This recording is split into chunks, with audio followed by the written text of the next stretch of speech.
Il y a effectivement un peu des changements de temporalité quand on travaille en maquette numérique. La mise en place d'un fichier sera forcément un peu plus longue que si on part d'une feuille blanche sur un logiciel vectoriel classique. Mais ce temps un peu plus long, c'est un temps qu'on récupère par la suite. On a effectivement, une fois que les choses sont bien mises en place, une capacité de modification, une capacité de réaction, de créer différentes variantes, différents types de modèles qui est très forte. Et je pense qu'on récupère allègrement ce temps au fur et à mesure que le projet évolue. On va avoir tendance à adapter à chaque projet et notre procédure BIM et notre organisation.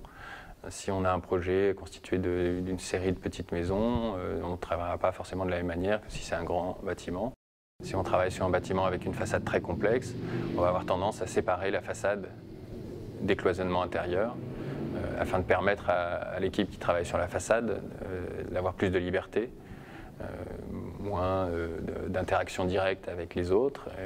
On fera des échanges, des placements de fichiers de manière ponctuelle et on discutera ensemble des différents points d'achoppement entre façade et cloisonnement intérieur. Quand j'ai fait des formations sur Revit, il y a une grande différence entre quelqu'un qui vient du monde de l'architecture, qui va nous former à ce logiciel, et quelqu'un qui est juste un informaticien, qui n'aura pas la même compréhension de nos attentes.